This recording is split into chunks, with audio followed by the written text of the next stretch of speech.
words. Okay, well, thanks for joining us in this volunteer visioning circle. So for our empathy center that we're setting up in Santa Barbara, we've been holding these visioning circles. So we've had people from Santa Barbara and sort of all over the world and from our empathy community take part in that. But that's been more for just generating ideas for developing the center. And I wanted to start this group, the volunteers group, which is specifically for people interested in, working on specific projects or developing specific projects for the empathy center.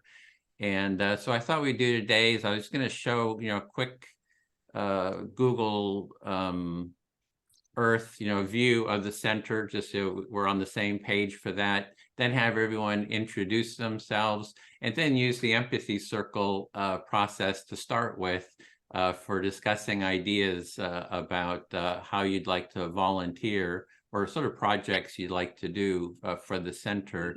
And like I said, this is our first one, so we're just kind of ramping up here, and want to hold these every Friday as a way of sort of bringing people into getting more specifically involved into different projects for the center. And then we also have the link, which I've put in for the agenda. So I'll put that in once more if anybody came a little bit later. And here you can write in some ideas you have, some initial ideas, as well as we go along, take notes of any sort of ideas that pop up for you during the time we have here. So it's going to go for 2 hours. So with that, maybe we can just get started with some introductions, your name, your location, and why you're interested in volunteering on this project. And I'll start. Edwin Rutch in the San Francisco Bay Area. My brother bought this property, kind of like all of a sudden, called me up and said, "Hey, I just bought a monastery. Do you want to manage it?" So I said, "Oh, okay, let me check that out." So that's why I'm interested in this project, because my brother wants me to manage it. And I think this is like an amazing opportunity to move the empathy movement forward, because we're setting it up as a nonprofit empathy center. And I think this can really do a lot to, really promote the whole value of empathy in society. So that's me. Kara, do you want to give a little intro? Hi, I'm Kara. I want to be a part of this because I believe that this is a way to advance the space and create a launching spot. I don't know what kind of involvement I am prepared for, but I'm excited to be involved in the conversation so I can figure that out. Thanks. Zach? Yeah, my name is Zach Ware, and I'm the founder and developer of a product called Pollock Action, where taking a lot of the lessons we're learning from reflective listening practice and building a video conference web application so that these practices can be operated natively in a kind of a Zoom-like environment. And very excited about this opportunity Edwin's family has developed. I think there's a lot of lessons to be learned in terms of kind of like the real world applications. And, I think even this group around like volunteers, right? Volunteerism is such a core to our society in terms of developing all kinds of different ventures. And so I'm even especially interested in how like volunteerism within this group will continue to mature and change over time, because I think that's going to say a lot about the use cases for the methods that we have here. Okay, thanks. Lou? So I'm Lou Zweier. I've been involved with Edwin for a long time and helped develop the Empathy Circle Facilitator training. And I've been consulting with him about the retreat center for a while, since latter part of last year. I think, what else are we supposed to include in our intros? Yeah, why you like to volunteer on it, just sort of a basic introduction for... Yeah, I mean, I think the main reason I have contributed my time both to the Empathy Circle work and to the retreat center is because trying to create a more, compassionate, understanding world where people understand themselves better and they understand with others better. That's kind of one of my main things. Been working on that in some form most of my life, and so this is a good place to put energy. And I also love the people that I've met here, and I love the work that we've done together. And I do think volunteering is an interesting topic. And in the time that I've been with Edwin, I've seen people come and go, people who want to contribute in some way. And I think that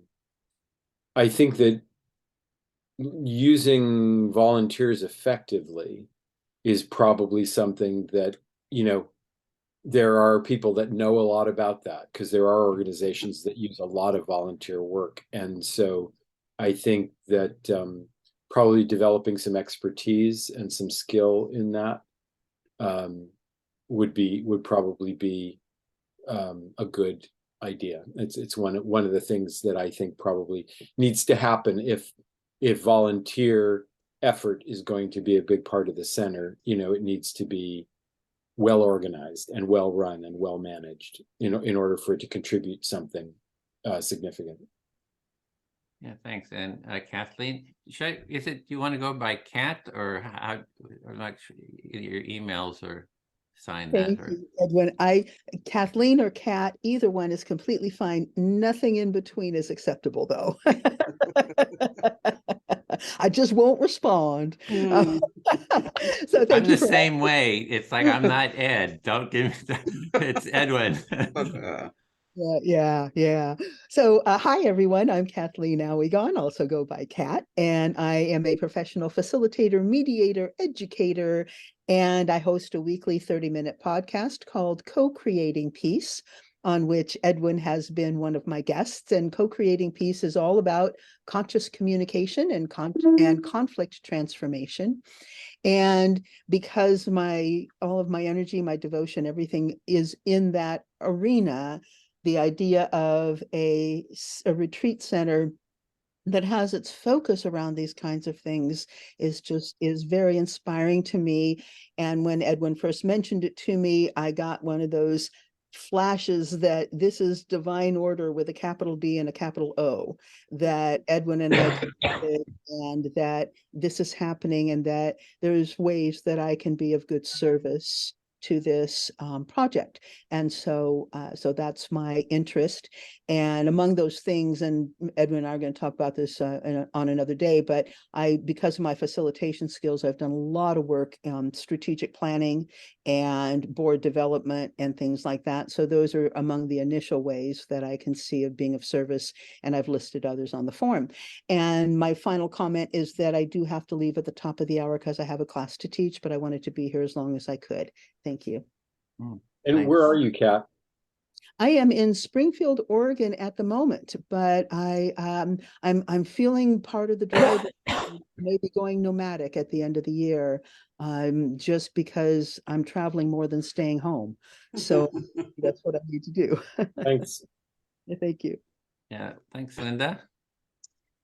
Yes, Linda Bass, North Texas. I'm a mediator, and I'm willing to volunteer to get some CE credits for some of the training. And I'm doing this because I think this whole concept is great. The initiative is great, and I just want to help where I can to move it forward. Okay, thanks, Linda. And Melanie? Yeah, my name is Melanie Sears, and I'm just kind of hooked on empathy. So this project sounds like a lot of fun to me. There's some questions that I think we need to answer before we create something like, how much money does the retreat center need to make to survive, and things like that, because that will affect how we develop it. I live probably closer to the retreat center than any of you. I live in Orange County, which is probably maybe a 2-hour drive to Santa Barbara. So I can see going up to the retreat center on a weekend or something and do some training. I've been a nonviolent communication trainer for more than 30 years. And I've written 3 books. One's called Humanizing Healthcare. And then I have 2 workbooks. They're both called Choose Your Words. So I think, did I answer all your questions? Yeah, it's a good start. Okay. To be continued in the discussion. Yep. Sally?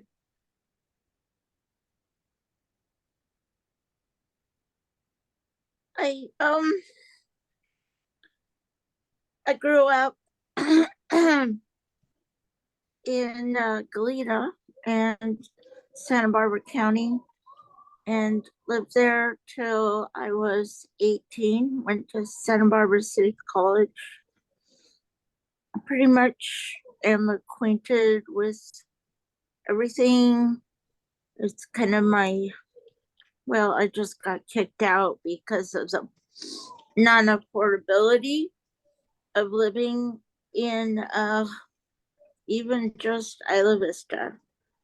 But I pretty much know a lot of stuff that people aren't acquainted with and am fully prepared to do whatever is needed.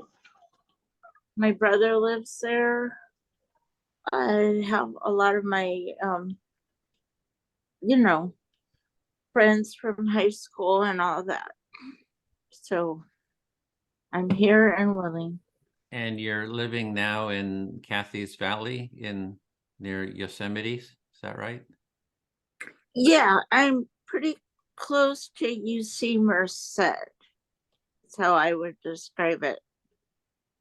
Okay. But it's a 6-hour drive there. Just to Santa Barbara, yeah.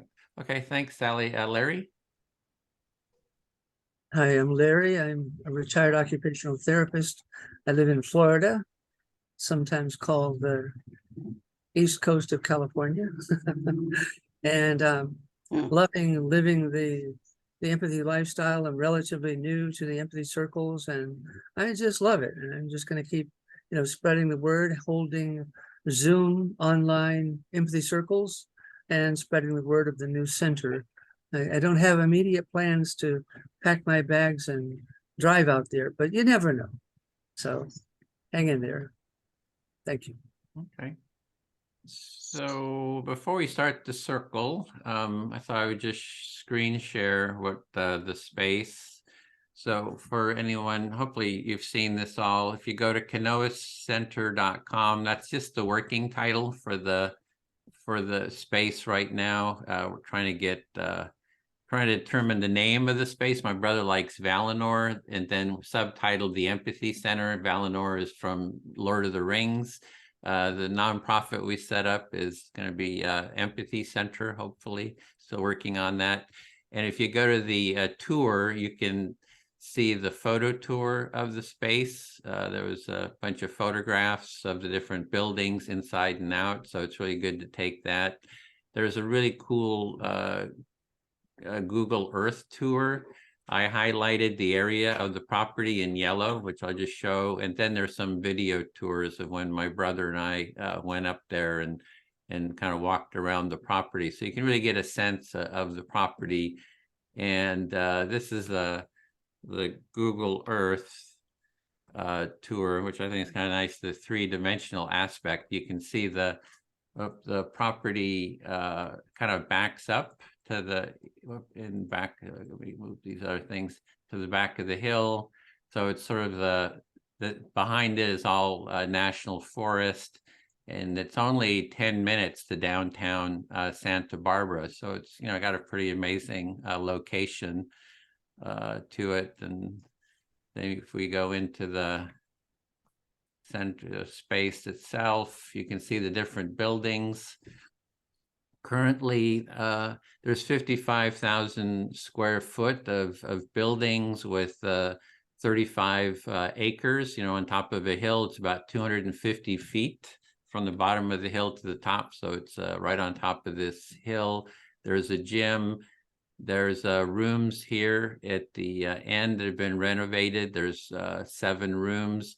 There's a industrial sort of a kitchen, and then 2 big meeting rooms or dining rooms, and then a staff quarter with another 7 renovated rooms. So this site has been fairly renovated.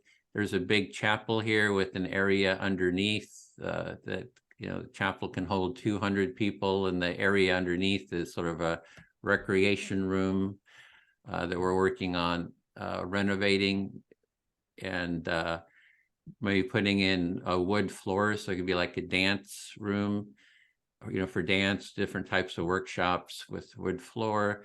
And then this was a dormitory that housed over 40 people, and that's what we need to renovate that. And then there's sort of a classroom area with multiple classrooms, and so these 2 buildings still need to be renovated.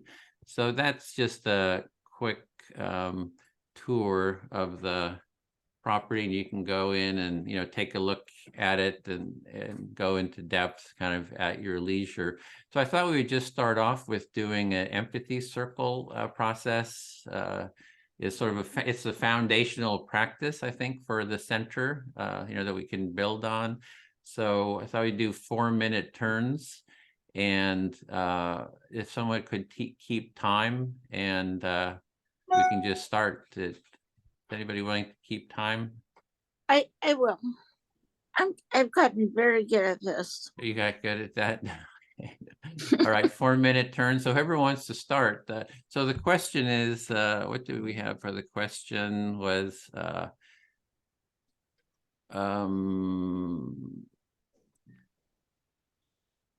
I don't even have the question here. Let's see.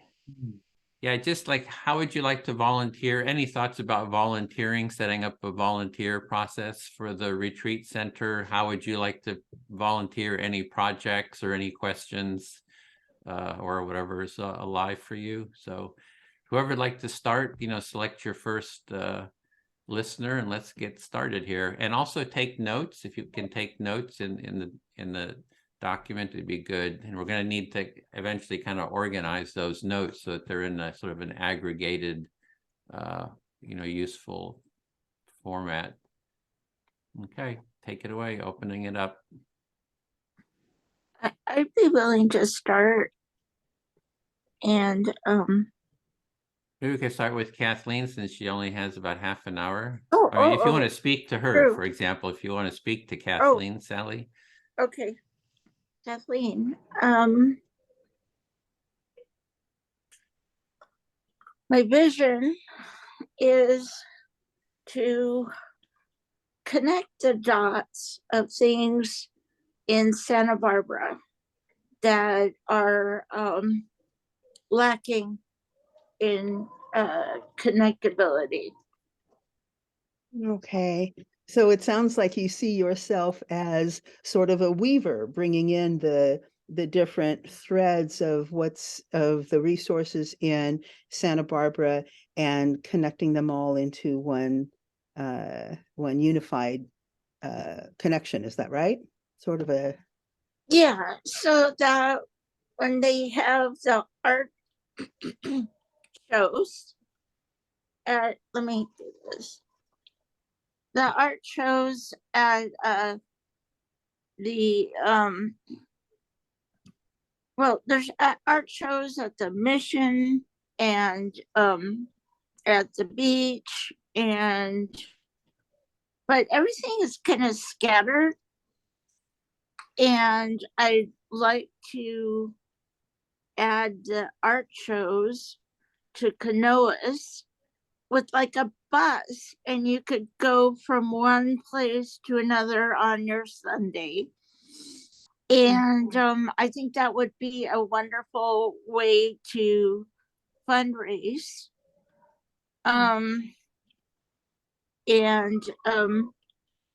That's just one idea. Another idea. Oh God, I'm sorry. That's okay. I think I retained everything. Thank you. So part of that connecting that you're looking for is geographical connection, where there might be a bus or shuttle that could go from event to event that's happening in the same day in the same area, and people could experience more than one of them. Did I get that Yeah. right? And that applies to the fiesta and the fiesta activities. Because the fiesta is like that, but there's just so many activities and nobody ever knows where everything is. Maybe my brother does. Okay. All right. So part of the resource experience that you would be providing is letting people know what's happening and then how they can get from one happening to another. Yeah, kind of like a little menu or something, and then popping onto the bus. Okay, but that's just another idea.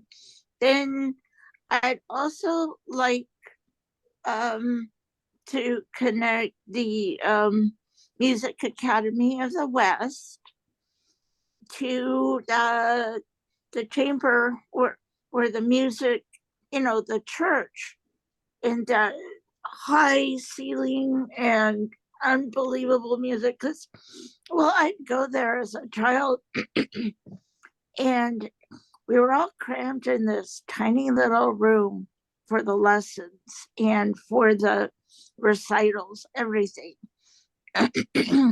And I'm thinking that it really needs to have a wonderful place for performing. Okay. So among the weaving that you want to do is to connect, I didn't retain the name, but that musical organization with the church so that the church gets the benefit of the music and the music gets the benefit of the acoustics of the church. And people. Yeah, thank you very much. I feel fully heard. Thank you. All right, I will go next and I will ask Larry, would you be my recipient, please? Ready, Kathleen. Thank you, Larry. So among the things that I see myself being in service to the center, among the ways is to offer information I know about resources for helping set up and nonprofit organizations if that is needed. Organizations like SCORE, which is the Service Corps of Retired Executives that coaches people on setting up businesses and nonprofits. So Kathleen, one of the ways that you see yourself being of service to the new center is through offering how to set up nonprofits through an organization called SCORE, I believe.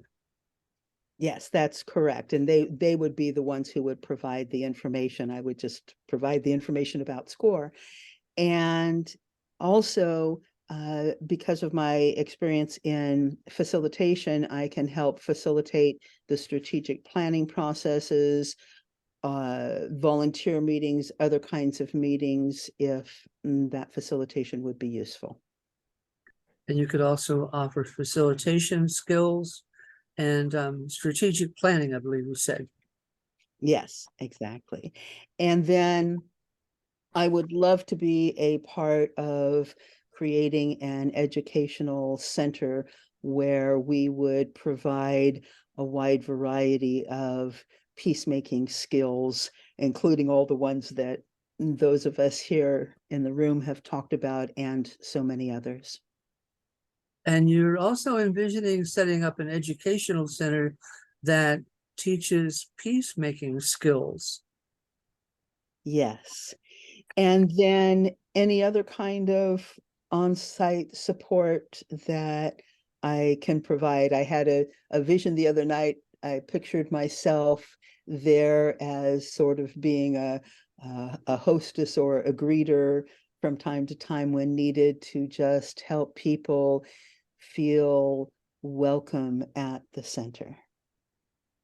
And you recently had a vision of yourself as in service as a hostess, as greeting people as they arrive to the center. Yes, with the focus of helping people feel welcome and safe to be who they are and how they are in that space. And this vision as a host is in welcoming people to feel safe in this space of the Empathy Center. Yes, thank you. I feel fully heard. Thank you, Kathleen. Linda, will you be my listener? I'm here for you, Larry. Thank you, Linda. I'm just so inspired by what I've been hearing shared. It's just, as I close my eyes for a second, I can see it too. I can see Kathleen, in the front door saying, "Come on in."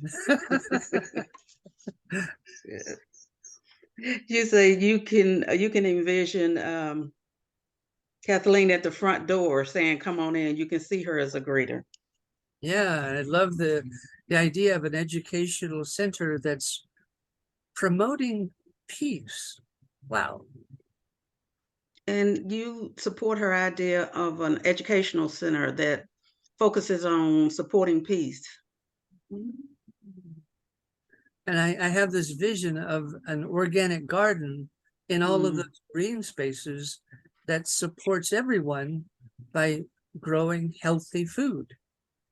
Your vision includes an organic garden where food can be grown and provided to those that want it or need it. Yeah, good food. Yeah. And I love the idea of empathy as being the foundation of an intentional community, that empathy would be a lifestyle lived by everyone.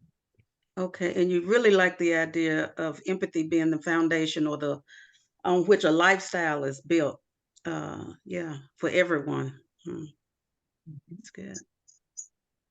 And I think that Carl Rogers would be proud of us doing this.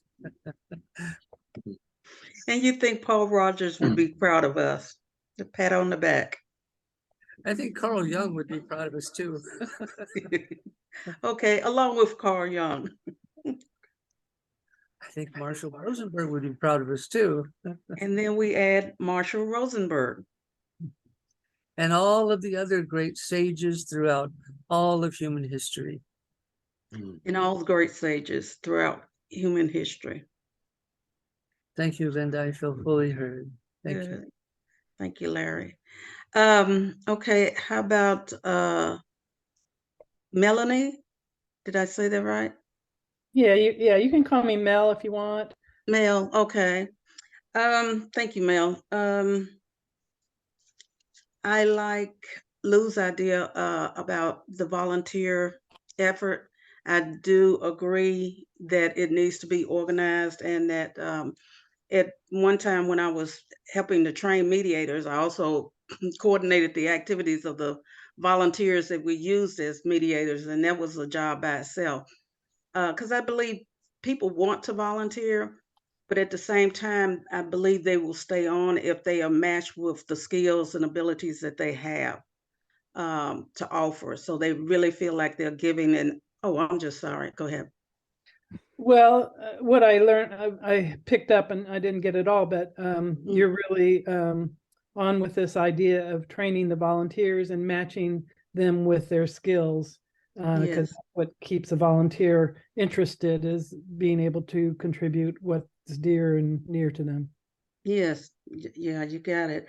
I thought about a name, the Pinnacle, or, that's the top of everything, the best of everything. So the name for the center would be the Pinnacle. That's like the top of everything and the best of everything. Yes. And my focus is mediation and peace building, and I read a lot of articles on mediation. Sometimes it look like they just come to me. I actually saw an article earlier this week. Was the guy was promoting pre-conflict mediation. So you're really interested in mediation and peace building, and you read a lot of articles on them, and you attract them. The universe knows that you're searching, and they send you these articles. And so the last one was about peace building mediation before conflict. Is that? Yes. which I thought was really interesting. So I can see as part of the educational program, the training that goes on there, you can include mediation. There are various methods of mediation, types of mediation, and it helps not only in the communication, but with the communities too, because when you have more than two people in the room, you're going to have an issue. So an important part of the training that will be offered at the center would be about mediation. And Yes. and to you, it's such an essential skill. Yes. Because when there are more than two people in the room, there's going to be conflict. Yes. My Maybe more last than thought. one person, I'm sorry. Yeah, sometimes just one person in the room can be in conflict with themselves. So as far as generating income, professional organizations have conferences all the time. And so I would suggest that we identify some professional organizations that's nearby, couple of hours drive or whatever, that and get on their calendar to see when they have conferences. Many of them will ask for presenters, and so you don't necessarily have to be a part or a member of that organization, but they want presenters. Again, I'm going back to mediation because that's what I know and that's what we do. And the other organization is called NACOLE, National Association of Community Law Enforcement, Community Oversight Law Enforcement. It's called NACOLE. So, and I know they're active in California. Because I'm not familiar with California, I don't know where they are. But I went to a conference and there was a guy there talking about it. Was one of the presenters at that conference. So I would suggest that we identify some conferences in the area and try to encourage them to use the facility.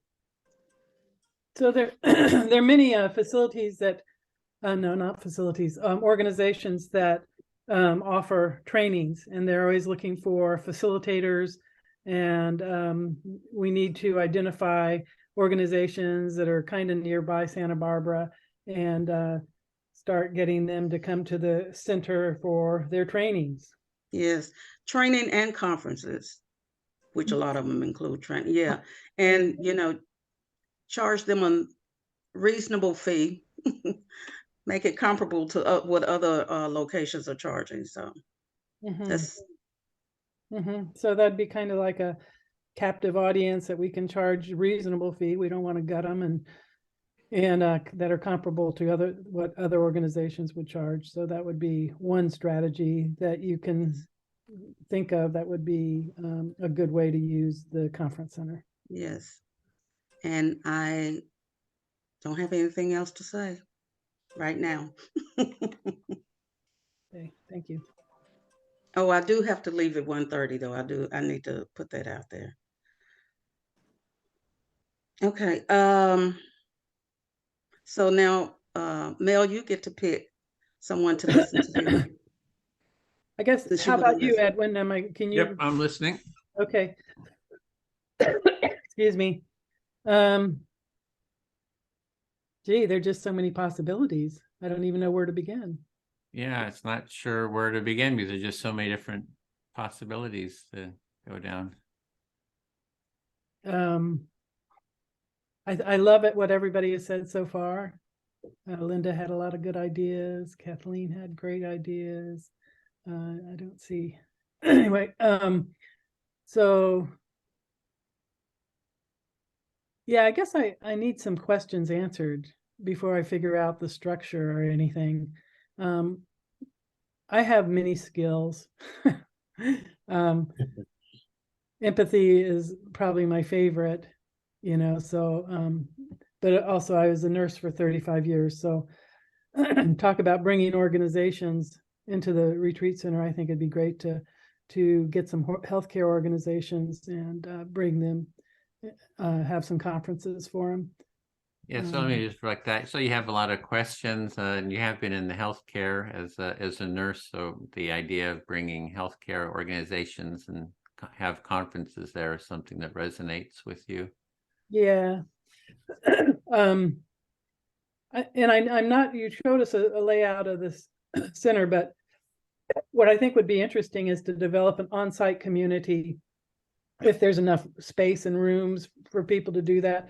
And that community would be in charge of running the conference, running the whole facility, the center.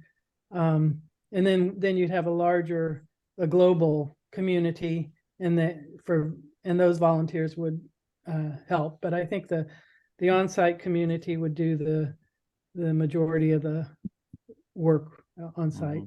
Yeah, so you're just, I guess, question about how many people can stay there, and the idea is to have like an on-site community that does the majority of the work, and then you have volunteers sort of beyond that. Yeah, and like Larry said about the on-site, he said something about the on-site. It just flew out of my head. But anyway, Larry said something that was along those lines. Oh, the organic garden. I really like that. I used to go down to this place in San Diego called Optimal Health Institute, and it was kind of like a community in itself, and it had an organic garden, and we drank wheatgrass juice, and we did healthy things, so we could do health, make this center into a healthy program too, or that could be one aspect of it. People could go there to heal. And I'm really interested in that. I do a process with empathy around healing, physical healing, and I haven't found anyone else that does that, and I wish I did, because I need that.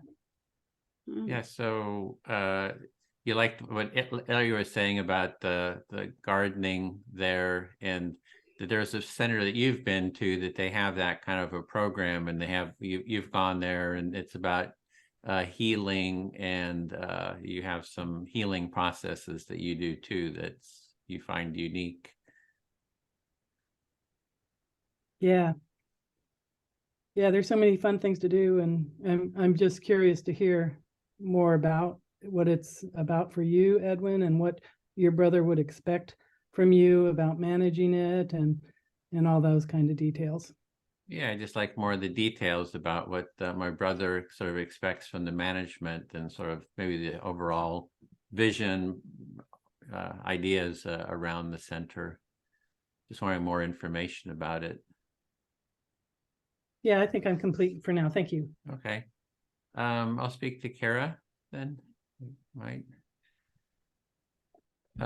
Wow, there's just, all these things need to be organized so people can just kind of check them out, to sort of prepare would be, I'm hearing you say yes to everything that has been said, but you would really like for it to be laid out and for people to pick what they're going to do. And I do see that I just want to be we have these visioning circles, which are just for generating ideas. So here we want to sort of focus on what do we want to do? Like, what are sort of ideas that we would like to take and run with? And sometimes it takes some time to kind of generate those ideas, to find the energy, but the idea is to kind of grab a hold of something to work on. I hear there's a shift happening, and you've been doing all of these visioning circles, and all of the ideas have kind of been coming out. And so the movement that is happening now is you're really looking for people to utilize that energy and claim ownership on pieces of it. Yeah, and we have a lot of volunteers that have been working, we've been working with for the trainings, and people come and go.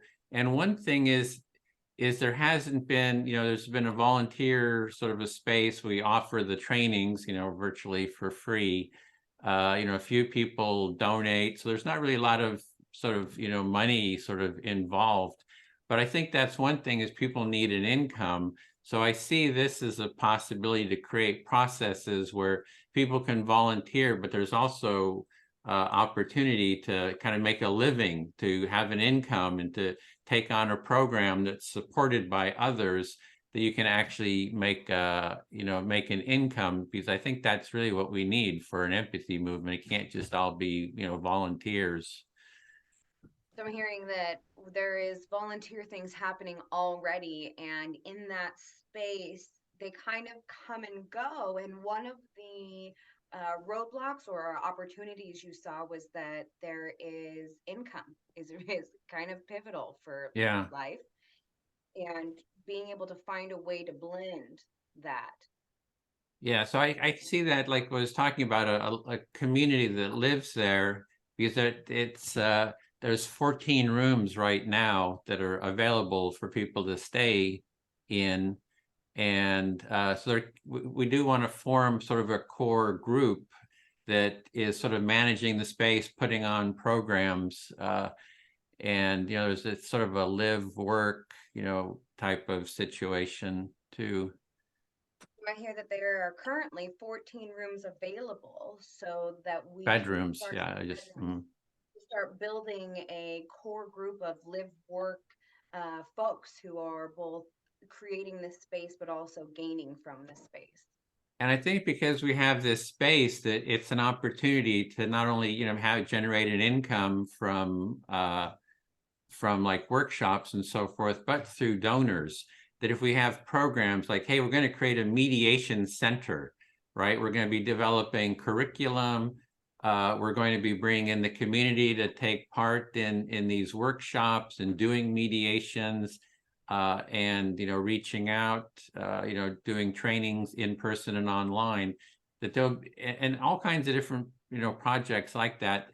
That then there can be donors that say, hey, I want to put in 100,000 or something to support this project. So I hear that on top of just having events happening that generate income, since there is a giant site, there is an opportunity to bring in big donors, corporate Yeah. donors, grant donors, big contributors. Yeah, I think that's my time. Is that my time? Yes. Okay, I feel hurt. I had so much more to say, but that's my time. Now, I'll accept that. Zach, will you be my listener? You bet. Let's do it. Alright.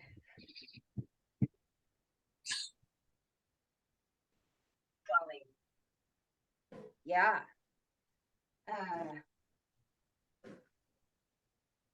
So what I've sort of started to visualize, I don't know that I came in with a plan, but what I've started to visualize as hearing this is there is a whole how to create an entire city on top of this hill. All right, so you didn't necessarily come into this with a plan, but you're thinking of this project as kind of a city on the hill project, like integrated entity. It sounds like we're going to need a dance hall and a hotel and a bakery and a cafe and work spots and a hotel. Yeah, so you're naming a bunch of examples of like, here are like a bunch of like assets that a city would have, basically like food, residency, temporary residency, as well as physical activities. And I'm in. I mean, the other side of that is yes. So in a more practical way on things that we can take on, one of the things that I do, I do leadership coaching and development and training, and I've been working with eco villages. I'll pause there. All right, so you are you professionally work on leadership development and training. In particular, you've been involved in eco village projects. And I think that I would like to volunteer. I'm saying it now. I'm just saying it, y'all. I'm going to volunteer to work within that arena. I know that they work a lot with volunteers. They work with permaculture. They work on how to gain grants to do the things that you need to do. So they have a space where that is already, all of this is stuff that they are locking in on. Yeah, so you just want to like just clearly, boldly, fairly like stay like, I'm ready to volunteer. Like I'm ready to be involved in helping develop leadership in these systems. In fact, I am meeting with Washington State Eco Village on Sunday. So I will get some information and then I will get to Edwin with what I learn in that space. Okay, and so I may have missed part of it, but you're saying you're going to meet with Washington Eco Village folks shortly, and that there's something you're bringing back from meeting with them. I don't know what it'll be, but I will bring something of value back. Okay. Okay. All right. So you'll bring some potentially something of value from conversations about organization. Um, and I'm super into creating a whole little, I guess this could be our foray into what an entire city living on empathy would look like. Hmm. Yeah. So you're naming out this project, like, it's like if we're building a city or a model city of empathy culture and what that looks like, then this is basically where it's starting. This is where we're building that community. And I'm in. I don't know where I need to be, but I will start with eco villages, and this is a space that I am heavily invested in my life, and I would love to share that energy through. Yeah, so you're saying, yeah, like I'm vested as a stakeholder here, and that you're motivated, like you kind of hearing it as like kind of like developing the cross pollination between this group and this project, set of projects, and the eco village projects. Yeah. And I foresee I could even become an on-site contributor midsummer potentially. Yeah, and so you're naming that you could be an on-site contributor potentially this year in the middle of the summer.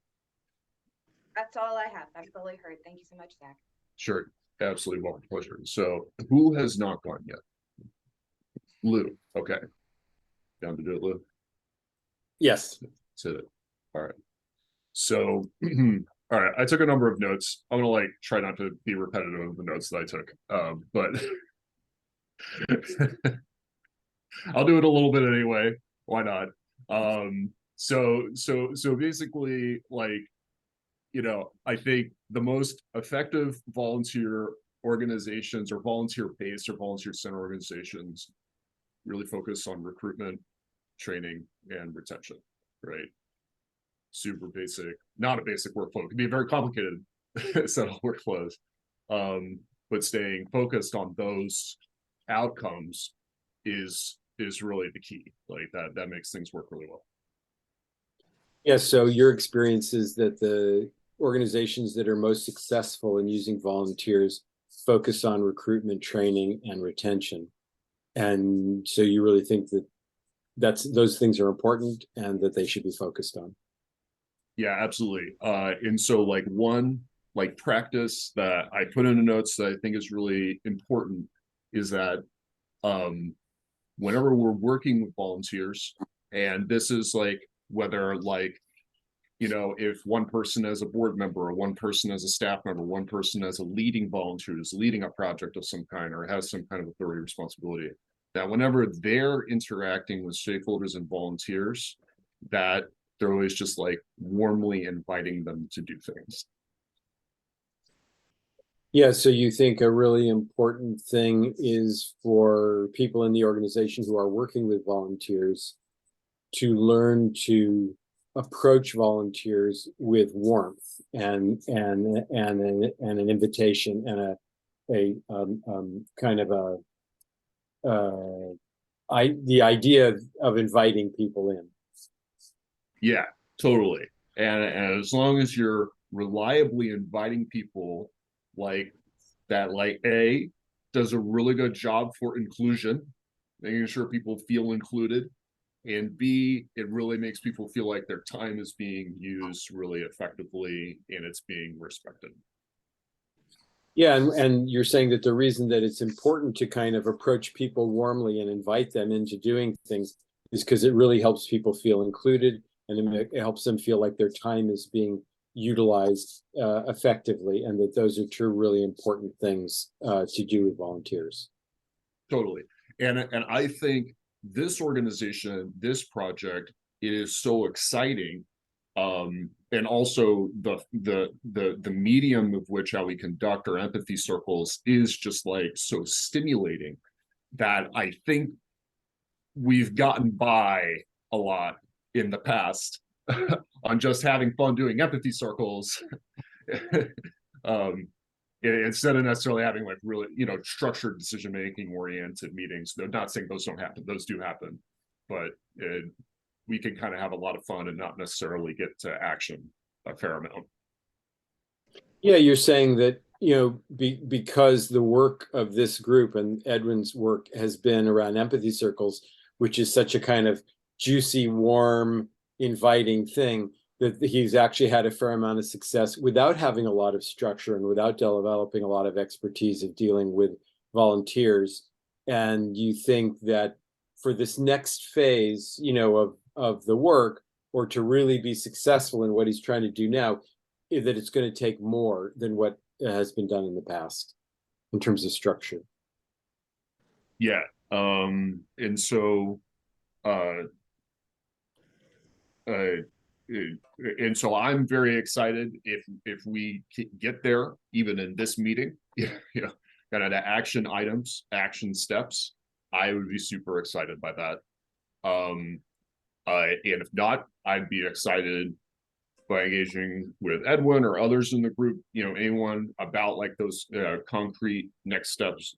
And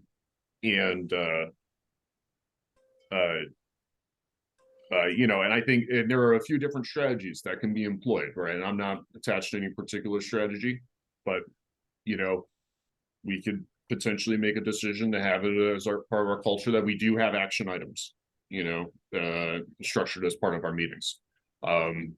And that action item can be just, here's an opportunity or something, here's a task or project that needs to be done. And something I make note in the notes that I think is also really important is, I think with this kind of project, it's the kind of thing where we could very well run into some nice competition for roles and responsibilities. And that's not a bad thing, right? We live in a science-based democracy. I value science-based democracy. And so, we can have competitive application processes. Competitive applications can be really good for diversity and inclusion, right? It can empower a lot of people, and it can also make a lot of people feel a lot more confident and interested in plugging in if they are formally applying, depending on the situation, right? Let's say this is like a volunteer leadership position for committee. Yeah, so the two main points I think that you're making in this last piece are that empathy circles and the process that we are doing here don't really include an explicit problem solving, action oriented, let's come out with things that we're doing, and that you think that that's actually needed and you'd love to see that happening, and you don't have a specific way of going about it, but you would like to see that happen somehow, that we get specific action items and that people take those on. And then the second was that you were saying that you think that the process of building the center and the organization and doing all the different things that need to be done, that there are lots of people who've been involved in the Empathy Circle community who could bring skills to that. And so it's likely that there would be competition among people about who would play what role. And you think that's a healthy thing. And there should be some process for it, people applying for jobs and an evaluation happening, and you think that would be healthy. Yeah, and just to clarify, like I could definitely get into specifics of ideas I have on how to structure action items, how to structure kind of some of these workflows. I'm just saying I'm not attached to any particular solution, right? I'm definitely very amenable to a lot of different ways in which these things can be done. And that when pause there. Yeah, so you have some ideas about how to create a structure for action items and getting things done. You're not attached to what you're open to other ideas, but you do have some ideas and you're happy to share those. And we haven't had the time to yet. That's my time. Yeah. Cool. No problem. Thank you, Luke. Appreciate it. Yeah. So I'm sorry we lost Kat. I was going to go back to her because it would have been great to have an opportunity for her to speak a second time. So I'm feeling some regret that didn't happen. Okay. I'll go to Melanie. If that's all right with you, Melanie? Sure. Okay. Yeah, so been a rich conversation. So I know that Zach has, when I met Zach, he was involved in political organizing and campaign running, and I'm guessing Zach had a lot of experience with volunteers doing that. So I really trust the things that he has said about volunteers and volunteering. So I just wanted to say that. So you acknowledge Zach and his expertise and experience with volunteering because of his background and his background.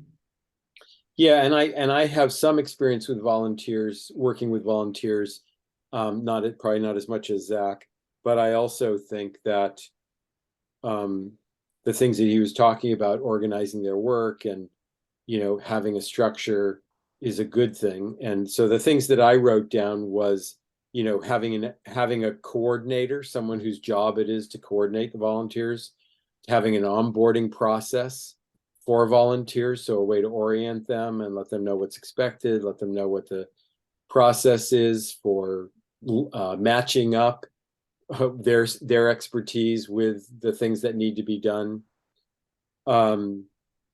And that there's a project management process for volunteers. So a way of identifying projects and what skills are needed for those projects, and a way of assigning volunteers and getting their commitment to work on those things, and then follow through, producing the results and evaluating. I'll stop there.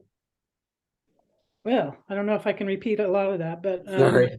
you've worked with volunteers yourself, and you believe in organizing them and building the structure, and they need to have an on-board process and project management and other things I forgot. Yes, and there should be someone to coordinate. There should be a coordinator, someone who's in charge of that. Yeah. That was that word I couldn't read. The other thing I think would be good would be a volunteer application form. So that would be, if someone's interested in volunteering, something that they fill out that says a little bit about their background, why they want to volunteer, and what their expertise is, so that we have some idea about how to match them up to what their capacities are. So one of the strategies that you can foresee is that we would have a volunteer application form so that we could understand what the volunteers are able to do, and we can match them up with something that works for everyone. Yeah. And then maybe a volunteer project database, or something where you define projects and what the requirements are and what the project is, what the deliverables are, and, as a way of tracking projects, who's assigned to what. So you can foresee building a database to house all the information that we obtain about the volunteers. and the projects that they projects that they might work on. Excuse me. The other thing that I was really came up for me was when people started to talk about their visions, and what they envisioned for the center. When I thought about that, what came up for me most strongly was community, which you mentioned too, Melanie. And I do think that because of the residential nature of the center, that there could be people living there. I do think that one of the most powerful things would be to build a community there. And that way, the people that move through the center, that have contact with it, they come and do a workshop there, or they come and do a meeting there, or they come and do some kind of a longer thing where they're staying there. They're actually affected by that community, and they start to participate in the norms and the culture of that community. And I think as a way of influencing people's understanding of what it means to build a culture of empathy and live in a culture of empathy, and to take a piece of that away with them, either consciously or just experientially, to take that away with them, and how that would influence wherever they go back to. I think that's a really powerful opportunity. I'll stop there.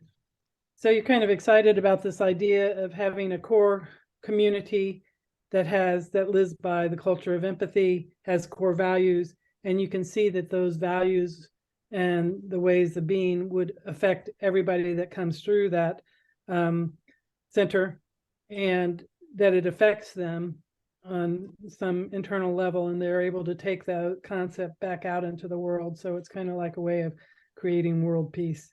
Yeah, thanks for hearing me so fully. Yeah, and I also want to say that doing that is a non-trivial task. So community is really hard. And I am aware of lots of groups that went off to create a community, you know, some idyllic thing. And of course, you know, people bring their personalities and their histories and their wherever. And building community is hard. And I don't know of any community that I've had exposure to that hasn't had conflict and hasn't had actually breakdown, you know, like the ideal of what it was going to be didn't actually happen, or there was a lot of stuff happening underneath the surface, you know. And so building something like that is very exciting, and it's also really non-trivial. It's like really hard to do. Yeah, you're really aware of the pitfalls of trying to build a community, because you've experienced a lot of different groups that tried, and conflict happens and things in the community would break down. So you're really wanting to, I don't know, express that it's not an easy task to build community, and yet it's really exciting to try to develop that. Yeah, thank you. I feel fully heard.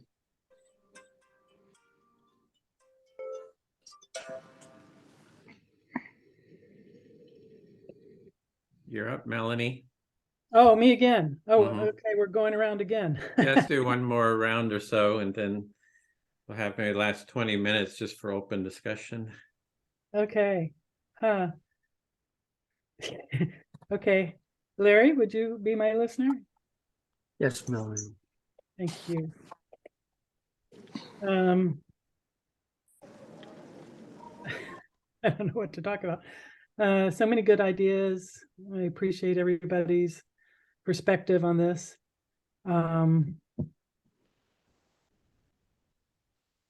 Yeah, you know what? I don't have much to say. Maybe I'll just give the rest of my time away. So Melanie, I hear you saying that there's just so many good ideas have been presented, and you've come to that point where you just don't have much more to say. Everything's been said, something like that. Yeah, I need a little more structure. It's all, you know, just so many different ideas coming from different places, and now I just like, I'm going, well, we'll see what happens. But and I do agree with Lou about how hard it is to build community. I lived in a co-housing community for 19 years. Jeez, I don't know that I'd want to do that again.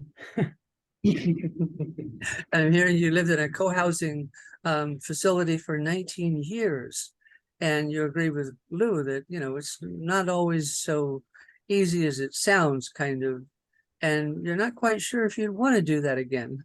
Yeah, because I think a lot of people have tried it and not very successfully. So, I mean, even if we have the values that we're going to live with and structures, and for communication, yeah, what Lou says is that people show up and they bring, you know, their baggage with them and their personalities, and it's just not easy to get along with everyone. So I'm hearing that, yeah, it's even though we have our values and structure and communication skills, we also have our baggage. It brings a real challenge to the situation.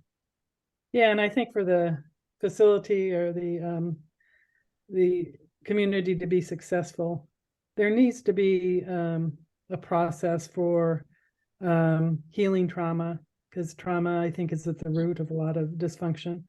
And I guess that would go in with my desire to build a healing community. And so not only would the participants benefit from the healing technology that we bring, but they'd also benefit, the staff would benefit, the core staff would benefit from the healing technology. So I'm hearing that trauma healing needs to be at the root of everything, not just for the staff with their very expensive baggage, but for everyone, even if they're carrying, just knapsacks. We all have this historical history based on trauma, and it needs to be addressed, not swept under the carpet, but the healing needs to be an essential root of this center. The whole process is founded on healing trauma, something like that. I think you got it, dear. I don't know if you've heard of the ZEG community in Germany. And I think they're successful. They have they do what's called the forum every day, where people in the community will walk around in a circle and they talk about what's current for them. But I think that community has been in existence for many years, and they're more successful than others because they don't sweep things under the rug. They really address what's current. And you're mentioning a community in Germany. I think you said the ZEG. I may have gotten that word wrong. That's right. ZEG. G sounds like ZEG. ZEGG. ZEGG, like egg with a Z. I guess so, yeah.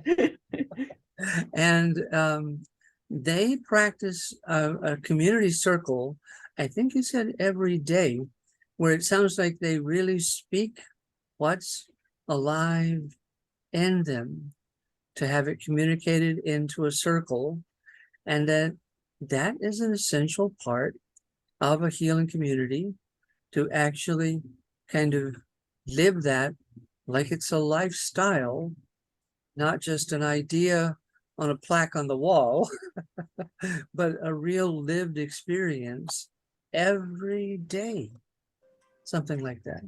Something like that. You hit it. You brought in a few of your own ideas, or you were agreeing with me, but I appreciate your feedback. I'm sure my time is up. Thank you, Melanie. Are we okay on time? Yeah, let's do one more if you just want to speak, and then we'll just open it up maybe to general discussion. Carol, will you be my listener? Okay, thank you. Yeah, I was just really inspired by what I would call the declaration. Yeah, the declaration that this needs to be a lived reality, not a plaque on the wall. I hear that you were inspired by the idea that this is going to be, needs to be a lived experience and not just a plaque on the wall. Thank you, Kara. I feel fully heard. Okay, so okay, group talk. should we just open it up to non-empathic? I mean, just open loose discussion. You can use, if you feel like, oh, people aren't really understanding me or whatever, you can ask for reflection or something, but just kind of open it to general discussion. Yeah, Linda, you're muted. I would like to go first on the open discussion. Okay, sure. All these ideas are great. I'm into structure and organizing. I'm a behind the scenes person. I really think we could benefit, or this group could benefit from recruiting someone that could develop a computer software system. And I'm sure some software out there, but something that can grow as this organization grows, that you can add to and collect and retain all this information. And because it's a lot, I think we need bylaws right now.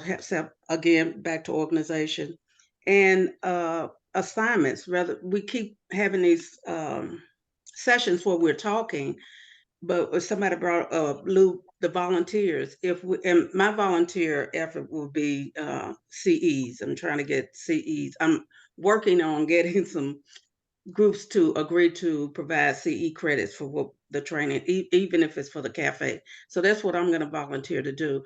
But, you know, if everyone had an assignment right now, like the space, the place is huge, which I think y'all said you were working on cleaning out the chapel. Yeah, everything. Okay, well, let that be the beginning and just focus on building out the chapel, and then whatever activities we do, they could just start in the chapel, and as they grow, you know, you're making ready in the other parts of the building. And it would be helpful if someone was there in the community, and I'm not because I'm in Texas. When I think of volunteers, I don't necessarily think of one person, but a group. Like Here they have welding classes, for vocational classes for high school students or for people that have dropped out of high school. And so, you know, projects like that, they already have the grant for the money, and you can just say, we need some welders, or we need carpenters, or we need painters, or whatever. In this place, can you, you know, bring your group up, and they can get the experience while at the same time taking care of our needs. So, you know, it's a win-win situation. But you would need somebody to actually work in the community, go out in the community and identify these groups and say, can you do this? Can you do that? And you can, on the college campuses or even in high school, just put a sign out, however you advertise there, that you're recruiting for someone that can create a computer system or a software system, whatever you want to call it, that can start gathering and retaining information and have it such that it can grow as we grow and not be so complicated that nobody else can handle it or work on it if this person or persons decide to, you know, go off and do something else. So that's my whole deal. Is that's just I'm all about, okay, we talked about, let's pull the trigger. Hmm. So let's focus on getting the building, that one building ready, and, you know, just little by little. And you can have a temporary board. You know, this person is I will do this. I'm going to be there. And here's a timeline. You'll get it done by this time, or we're going to meet once a month or every 2 weeks and follow up and see what the progress is. And it's got to be a seed that's planted so it can grow. And I think we planted the seed. We need to just start spouting roots and let it grow. Yeah, well, maybe I can give a little bit of an update on where we are. Where we are, So yeah. I am working on a nonprofit. So I'm been going through all the no-low books on setting up a nonprofit. Probably need some kind of a support from some kind of you know, people who are familiar with nonprofits. There's companies that help, but I wanted to get a really good sense of all the issues around nonprofit. I sort of regret not having created it earlier, when it would have been a lot easier. Could have done the page-and-a-half short form, easy form, but now because of the more complicated situation, I have to do this 26-page application. So anyway, working on the nonprofit. And SCORE would be a great resource for you. SCORE. Oh yeah. So yeah, what she mentioned about the retired executives, and they do, yeah. Yes, they I do. should. Yeah. I had that SCORE. SCORE, senior something. I yeah, had checked with them once before on a different project, so familiar with that. So in terms of the property, we are looking at architects now for the renovation. So we've talked with architects. I'm really excited about, Kara, what you were saying about the eco village, because we're having there's some companies who do permaculture process. So they have a process of evaluating the property. There's 35 acres. You know, you need an evaluation of the water flow and soil and all that kind of stuff. So I actually have a meeting today with another local person who does that permaculture. And as we've kind of gone into that, it's going to mute you, Sally, getting kind of echo there. I'm just talking here.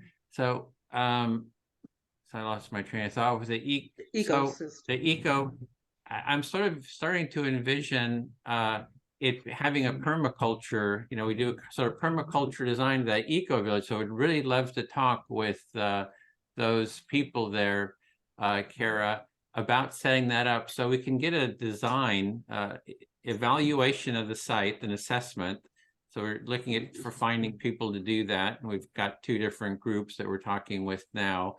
Then they created a design of how to design the space for sort of permaculture, regenerative agriculture.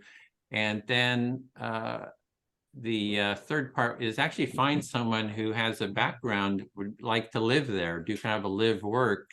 And then we actually create sort of a training for permaculture training workshops, right? So it sounds like exactly like your eco village. I see you're excited. So it's a whole process. So we have that in place. And then we're working at the architects, to find architects to renovate the current buildings. There is one person that lives on the property, his family, he's the groundskeeper. So he's been, throwing stuff into a big dumpster. There's a lot of, old mattresses, so forth, to kind of get rid of old furniture. We've been sorting all that. So we need to kind of clean up the property, get it down to sort of the bare bones, see what furniture to keep, what to get rid of. That's sort of in the process. And then we've got those 14 rooms that are bedrooms.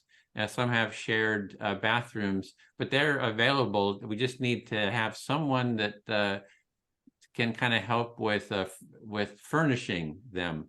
So someone has a bit of a taste, for they need everything. They need curtains. They need shower curtains. It's like it's totally bare. The room is just totally bare. So we need to get folks to somebody to kind of help with that.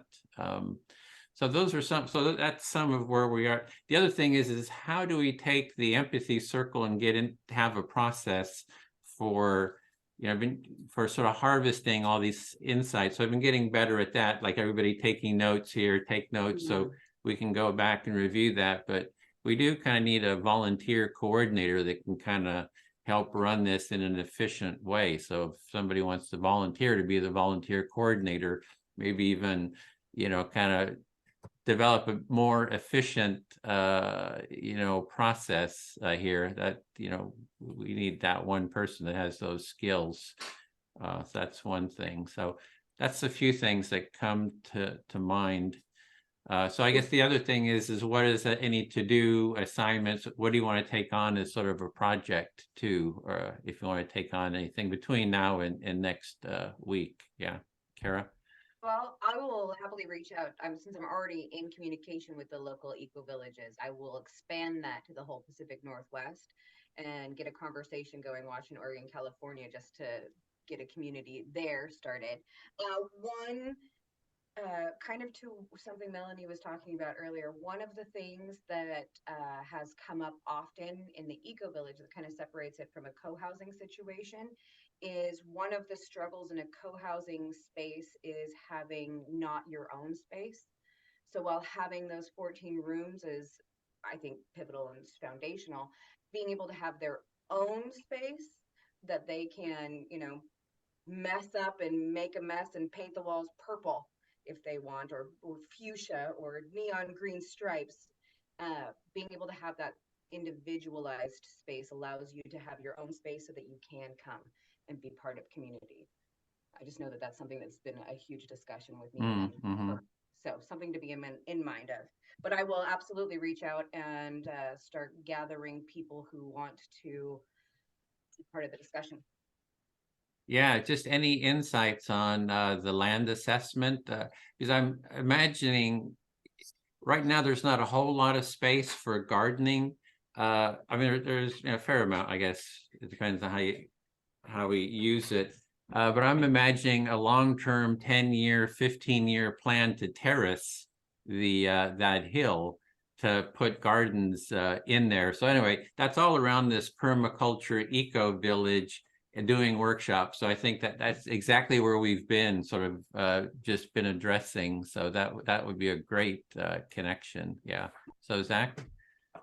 Yeah, totally. So it sounds like the eco village project is already at a critical mass and also has a critical level of expertise, already involved with it, with Kara and Edwin showing interest. So it sounds like you're already at a sufficient scale to go ahead and subcommittee out from this committee And when there are resources and whatnot, you need to bring to the attention to like the volunteer organization as a whole, of course, come back.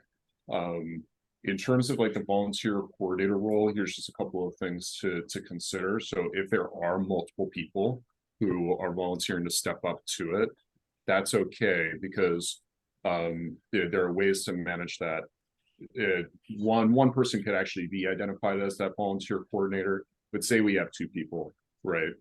One way to consider that position right now is that volunteer coordinator's job in large part is to just be supportive and to be inclusive, do that volunteer, recruitment, training, retention kind of workflow. And as committees become mature, they're then just helping supporting volunteers getting into those committees, right? So it doesn't, all the load does not necessarily have to rest on that coordinator. They just get to function as a shop where like new people are coming in and they may need orientation of various kinds, or maybe they're just trying to get plugged into some kind of project that doesn't fully exist yet potentially, and they can just help administratively support them in kind of getting in that position. So concretely, I am very much willing to put in notes. I know you and I met previously about kind of like project management software. I think you're talking about ClickUp, or maybe it was something else. Morning.com. Oh, morning or Monday? Monday, yeah. Monday. Okay, got it.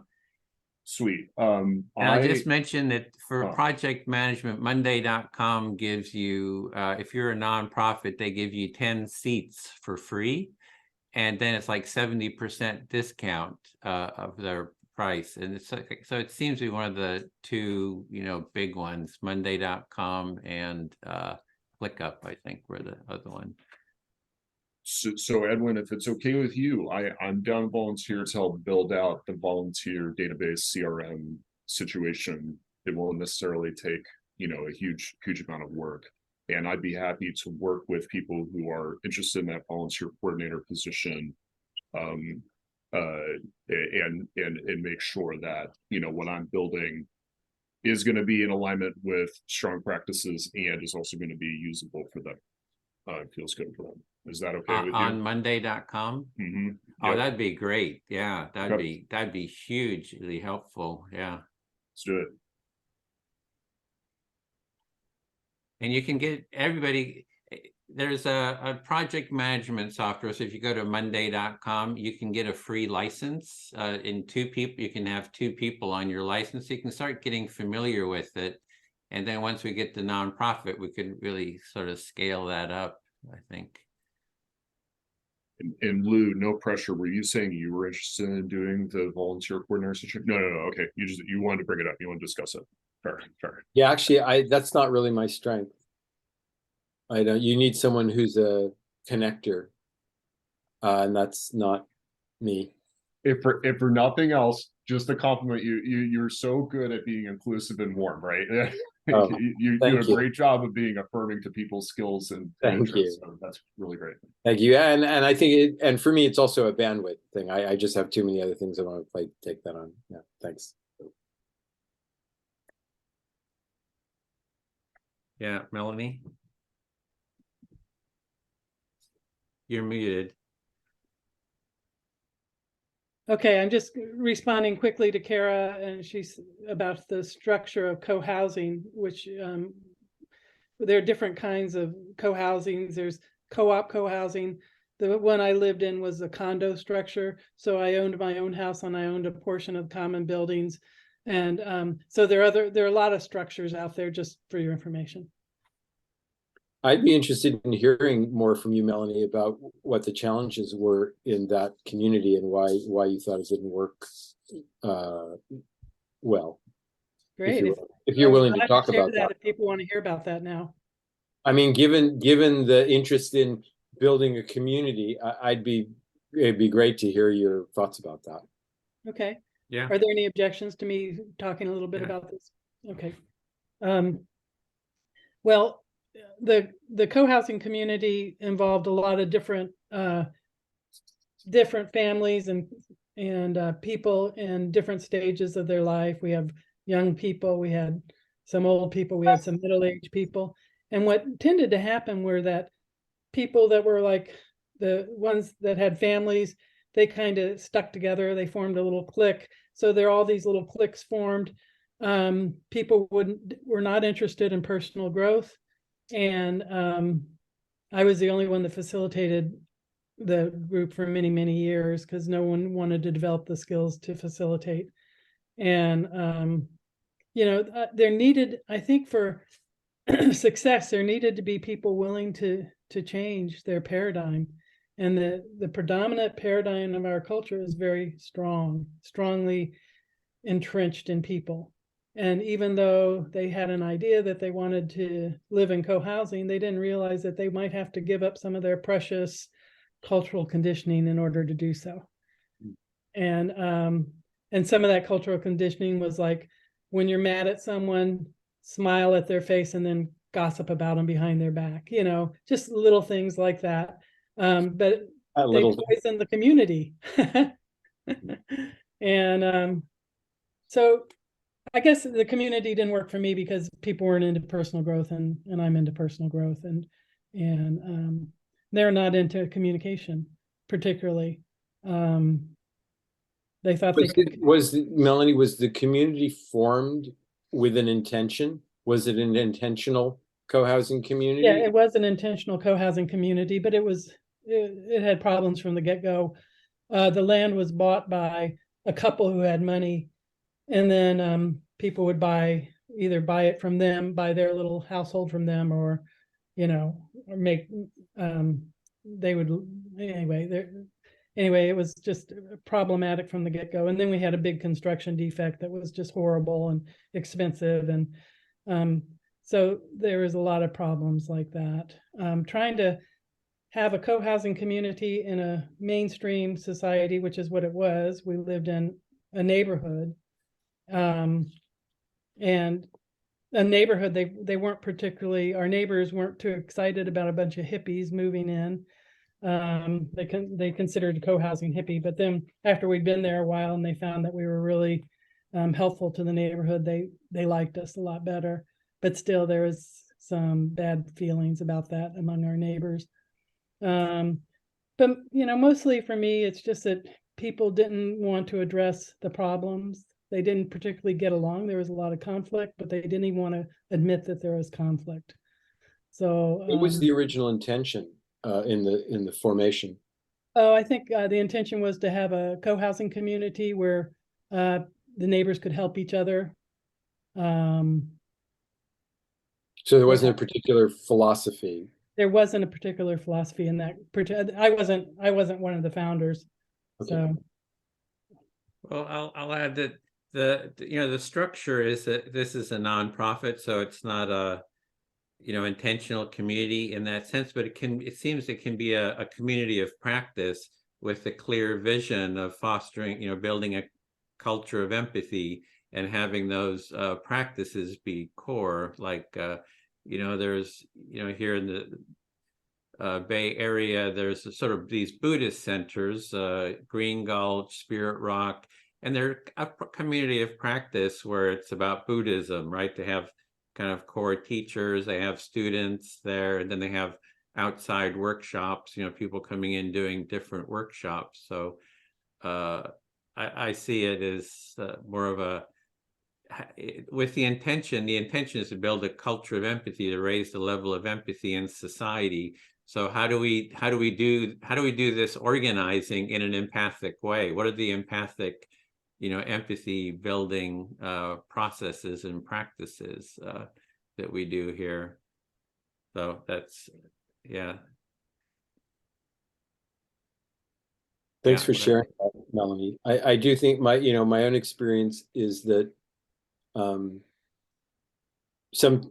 think often people who form a community with an intention to have it be something, idyllic or following a certain principle, if things aren't, that's one of the reasons for kind of sweeping things under the rug, is because you want to believe that that's happening or that's possible. And so the way to make it so is to ignore the signals that are contradictory to that, but I agree that I think that the only way to have a healthy community is to acknowledge conflict and differences and to have a process for dealing with it that everybody agrees to and that they're willing to participate in. We did have a process for dealing with conflict. Of course, I made it up because I was the only one interested in that. And people did agree to that was a good process, but they didn't really know much about processes. And no one used it. So, but we had it. Well, that's why we're starting with the empathy circle as kind of the core process. So even with talking with the neighbors, we're reaching out. All the neighbors have been coming, taking part in empathy circles as sort of our core foundational practice. So Zach, and then I think Sally had her hand up too. Yeah, Sally, you want to go first? I think you had your hand up before me. Sally? Well, of course, my brother, and the community who was fighting to get this land was trying to put a mental health facility for people who are now, well, I guess maybe they just are dumped in prisons outright instead of getting any mental health, which I think, I don't know if you did work into a full structured vision of the future where mental illness was not, I mean, that people grew out of mental illness, that, I mean, maybe it wouldn't be outright part of the beginning, but a vision for the village itself that Kara is talking about. Totally Yeah. agree. Yeah, People go with ahead, physical Zach. and mental disabilities have a right to housing. And so just building on kind of the conversation, like you know, it could be a lot for someone to literally live at this retreat center as a resident. It could be kind of an overstimulating thing, right? Even if it's like a pretty peaceful place and all that, right? But just throwing out there is like, the fact that, just supporting Edwin's brother, the fact that he's already building apartment buildings basically, right? And so it's like that skill set, doing, exploring things like foundation housing, or something like that, where, whether it's, purchasing commercial apartment buildings or building apartment buildings on site or on a separate site, so that people were, connected with the movement or working even at the retreat center, they can commute there if they don't want to live there, or if they have families, or things that there's no qualms about it. Santa Barbara is one of the most expensive places in the United States, right? But that foundation housing, in the future, once we're like, if we're scaling up to that point, financing the construction of housing is actually a pretty reasonable thing to do financially, as long as you have that down payment, you have the skills to execute on the project basically. And the rents would probably not necessarily be astronomically high either, even on new construction, right? It's like, those new construction units are like $2,000 or $3,000 or $4,000 a month because they're for profit, right? But if you build those same, affordable units and leasing them at a very low profit model or at a non-profit model basis, and using federal tax credits, then those rental prices crash. Well, if I can address those two things. One, Sally, I think, was talking about how the space had been used as a seminary previously until about 2015 or so, and then it was purchased by some company that wanted to make it into a drug treatment center. That project didn't fly, and then some group tried to make it into a homeless sort of a re-entry shelter kind of thing. The neighbors were totally against that, and then it was sort of sitting, pretty much for the past 8 years, sort of empty. There was some renovations done to it So there was community tension, you know, with some of these projects. I think what we're doing now with these empathy visioning circles is we're connecting with the community. People are saying over and over again, this is the right way to do it. You know, it's like we're accessible to the community. So I've been developing, you know, a good process for connecting with the community. That's sort of one aspect. The other, what you're saying, Zach, is there's really no space there per se to build anything else. There's a what they call a conditional use permit. It is what says how the property can be used, and it's sort of like maxed out. There's a certain amount of people we can have there, and there's sort of a limited amount of any type of construction. You know, I think you could have like 1,000 square feet of more property, you know, more buildings built, but then it becomes very difficult. Plus, there's all kinds of conditional use permits. So it's not really going to be expanding much unless it was subdivided and sold into housing individually. So I don't know if that's sort of addressing what you were trying to address. I'm not quite clear. Oh, it absolutely does. Yeah. And I don't even think I wouldn't even necessarily even suggest or recommend that strategy of like trying to build it out like a college campus or something like that. Like it's more like, hey, if we have like, say there's like a teachers program, right? And there are like 30 or 40 instructors, and those 30 or 40 instructors have kids, they have families, they need a 2 or 3 or 4 bedroom apartment, things like that. It'd probably be more like down the road, like looking at purchasing an offsite property and developing nonprofit housing and seeking tax credits and stuff like that. That would be a really great way of scaling up. And then, you know, those people who are involved in our programs can commute to the center.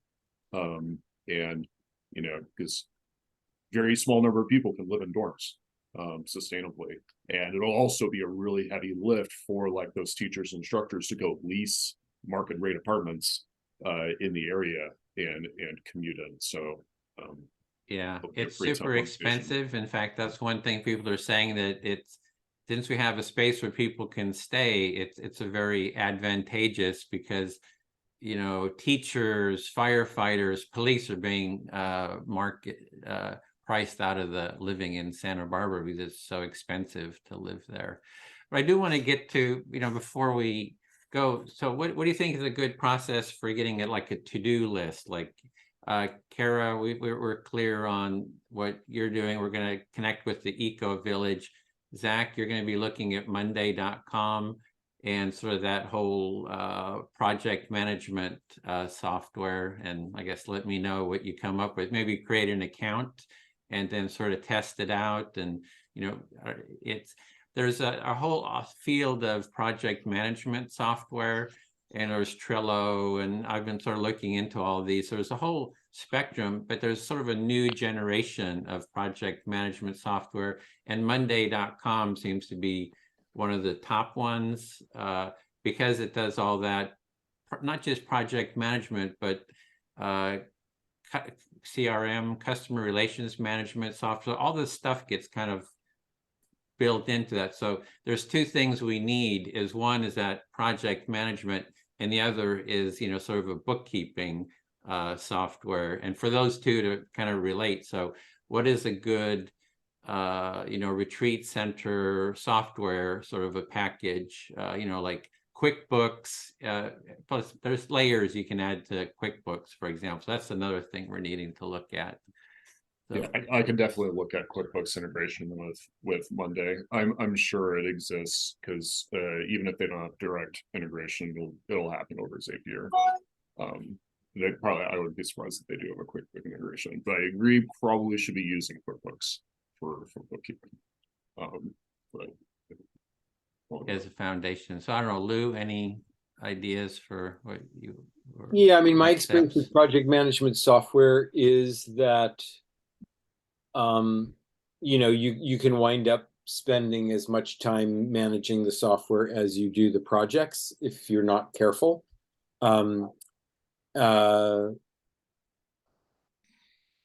So I think there's a certain level of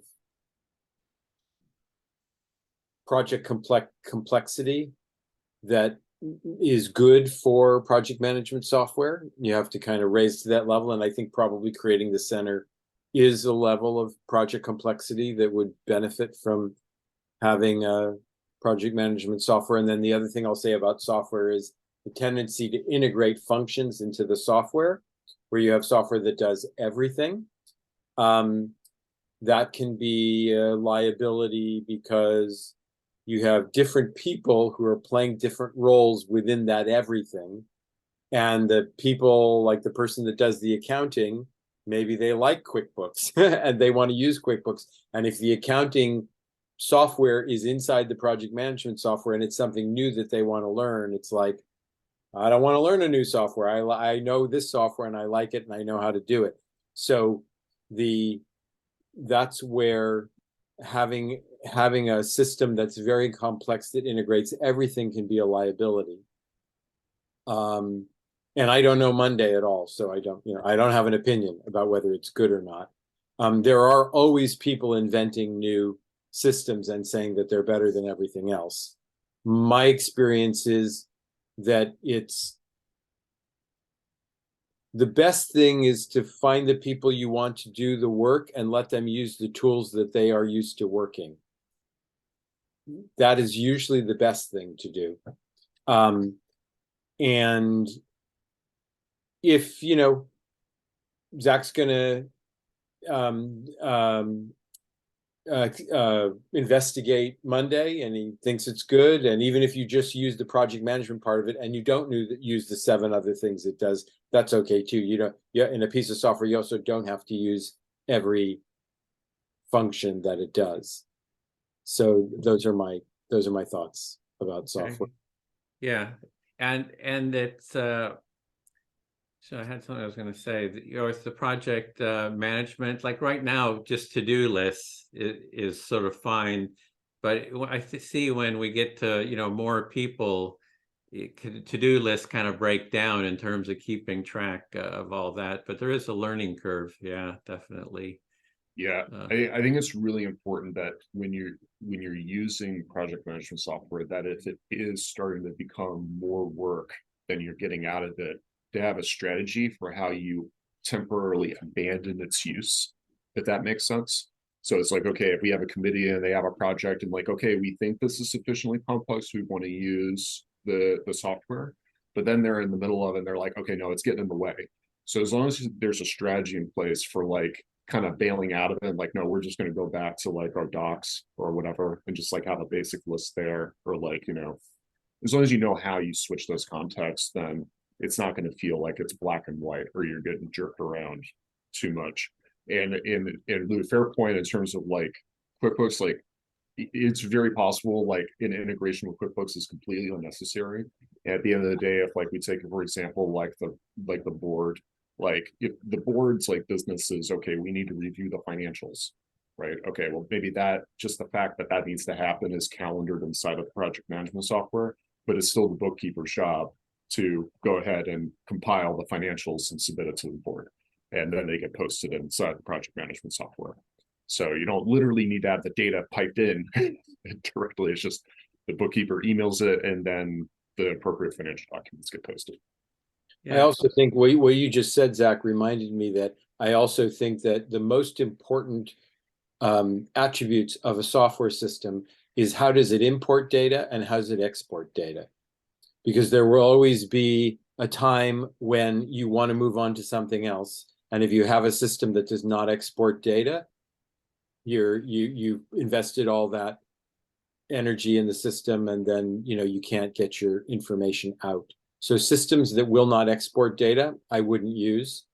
And systems that don't import data, like I have a spreadsheet that I built that is like a whatever, and if I can't upload that and have it be part of the system, that's what's so great about Google's tools, is that they, it imports documents, and you could start something with the tool that and then you make it part of the Google system, and that's great. And it exports in all these different formats, that are more universal. So that's one of the reasons Google tools are so good.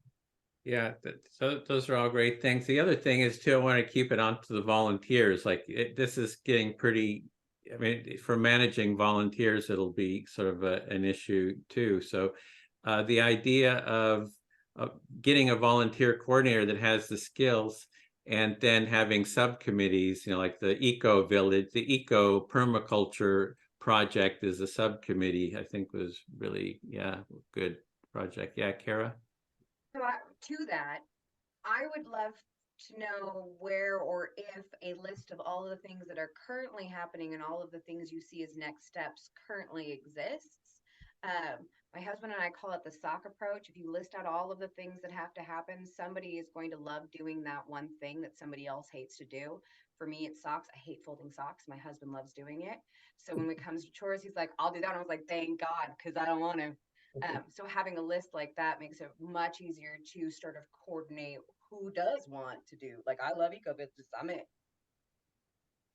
Yeah, we don't have a clear set of that. That itself takes a lot of coordination and planning and documentation. So I've been sort of overwhelmed to kind of put that together. We have a private website, for internal, where we're trying to keep everything documented. There's that canois.com website, which is sort of the minimal public facing temporary site.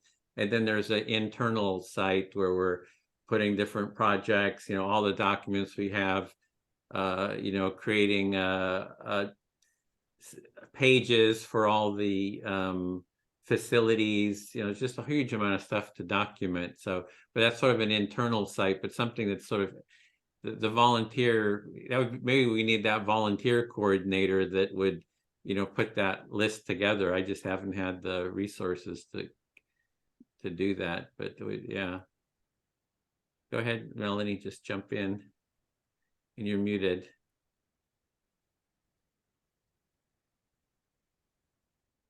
You're muted, Melanie. I was just kind of thinking about the remodeling that you're doing up there before you really get clear on how you're going to utilize the space. Like if we're going to have workshops and people coming in there, you probably wouldn't want to just build another, remodel the barracks into barracks.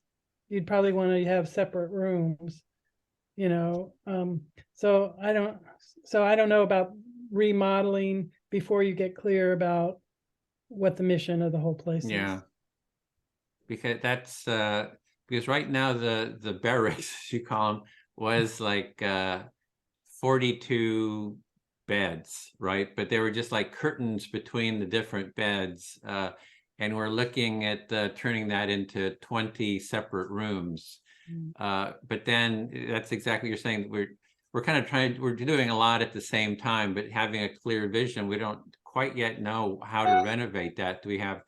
It seems like at first we thought all separate rooms, and then it was like, well, some separate rooms, some little dormitory, little pods that people could sleep in. So that is we're sort of balancing, trying to get ideas of how to use the space as well as, then there's another factor, which is the conditional use permit.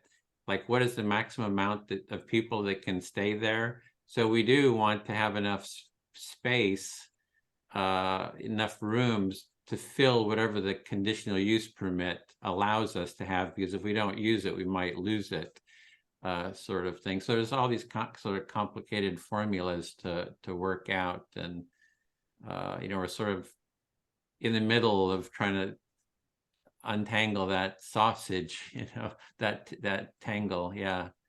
Do you have funding to pay like for a few key positions like volunteer coordinator, or is it all going to be volunteer? I'm not sure so the current situation is, my brother bought the property for $7.5 million. He's willing to put in another, several $1,000,000 for the renovations. The nonprofit, which is we're setting up, will be the organization that manages the space and leases it from his LLC. And I'm not quite sure. It would take a core funding. Okay, and see it, Kara. We'll hear from you about the Eco Village. The how much funding there would be to set up the nonprofit is sort of haven't kind of worked that out yet. The core, because I would take a grant from him to fund that. the part that's going is the renovations. His LLC is doing the renovations. So anything that's, you know, if anybody wants to work on the renovations type stuff, and for that eco village project of people creating a assessment of the property, you know, he would pay for that, even creating maybe like the initial plan. So yeah, so that's still kind of trying to work out some of those issues. So I don't know how much money initially the nonprofit will have accessible for the volunteering. Right now it's volunteering, but with the intention of, you know, creating kind of paid positions eventually. Yeah, just sounds like a lot of work for somebody to do for free. So, but somebody might do it if they think they're going to get a paid position out of it. Right. Yeah. Yeah, I mean, yeah, I think, Edwin, if you decide you want to pay for that volunteer coordinator position, I think we can get an insane amount of value from it, honestly. And I would be pretty juiced to like help, you know, potentially with search process to go find that, you know, professional organizer, basically. There are a lot of different kinds of volunteer coordinators, right? You know, there's lots of different kinds of projects, lots of different kinds of volunteers, lots of different kinds of nonprofits. But it's like, you know, that's like a live-in position where housing is provided, and you know, it could probably be done for $50,000-$60,000 a year as a salary benefits combination. So you know, but I think it, but that said, I mean, a lot of that is contingent in terms of like, you know,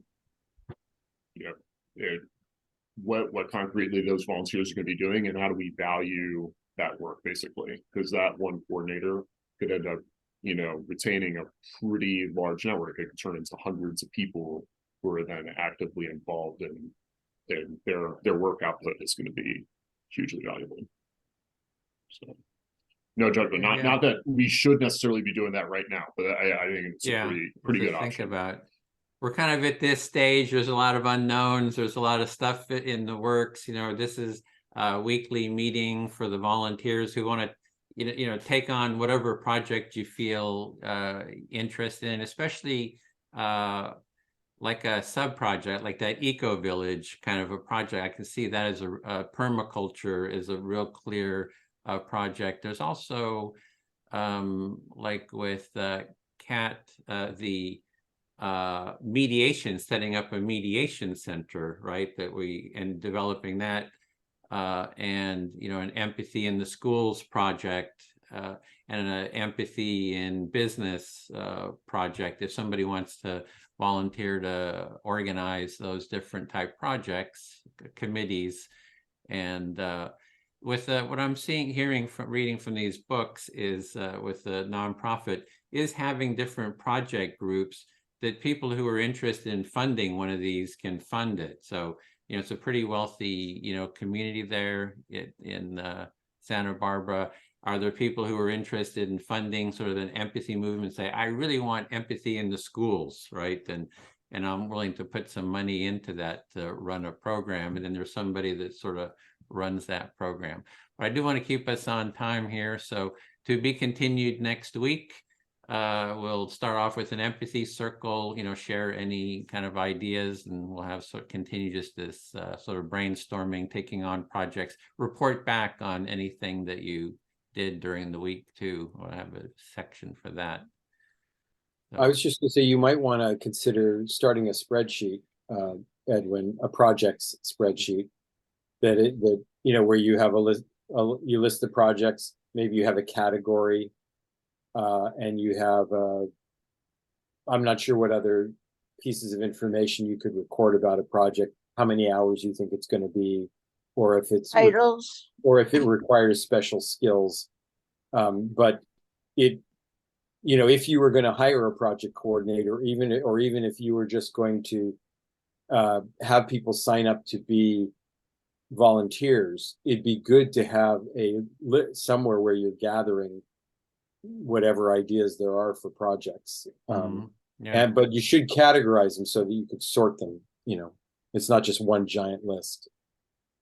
I volunteer to do that if Edwin feels overwhelmed, but maybe he wants it. Do you Yeah, want have to? the basic list, like right on the page there. It created different, yeah, I probably should get that kind of organized. I've been talking with Dave about that too. And I think that's what Kara was mentioning too, to have that sort of public. It's going to take some time to get all that together. There's so many different things happening that. Well, and I wasn't saying it had to be public. I just think you should keep track. Yeah. Uh-huh. Yeah, well, that's what Right, these because- documentation. Yeah, okay. Well, we'll see y'all then. So I know it's Bye, Lou. gone over a couple of minutes here. All right, Edwin, super quick. You said you wanted me to create the Monday account, or do you want? Oh, I already have a Monday Oh, account. good. Yeah.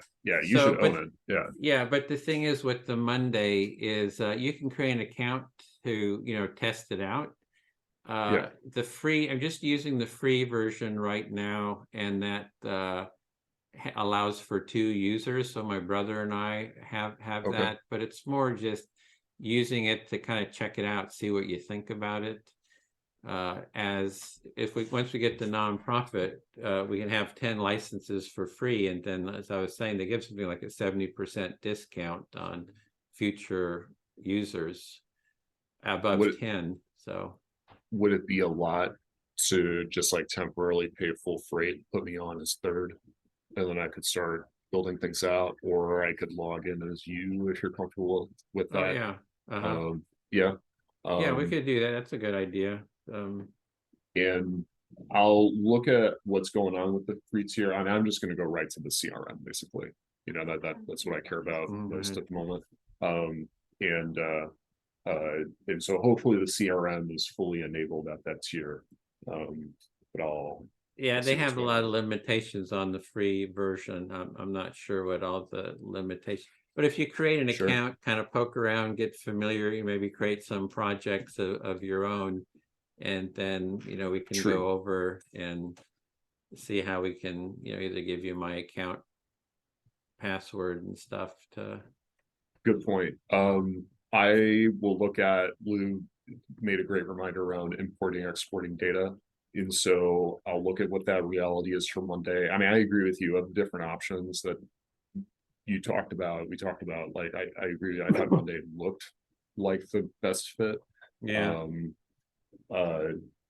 So if the import export or migration is not too much of a headache, I'll just go ahead and create a free one on my side. And but if it is going to be a problem, then I'll email you. It'll give you a free 2-week or something for the full use, and then it cuts back down to your 2-user max. And I can always, so in terms so you get of like 2 weeks with full features, I think and then it drops to free. Okay. Yeah, the 3. Okay. So you can have as many people as you want for those 2 weeks, and then it drops to the free version for just 2 users in an account, and it's free for ongoing at that level. And if need be, if we really found it helpful, we could pay for it too, to get in the interim until we would get a free license. So right now, just to-do lists have been enough, but because there's a whole learning curve, right, to use it and how to schedule projects. It needs someone almost to just be using that to manage everything, right? It's like, it's like almost like a full-time coordinator. You're just living in that space, but as I was saying, currently it's just a to-do list. I use some of it, but then I'm just kind of using to-do lists, because it's a lot. We're not quite there where to take full advantage, where it's, but and that's okay. Yeah. And it totally is going to depend on specific committees and specific people in terms of how they want to use it.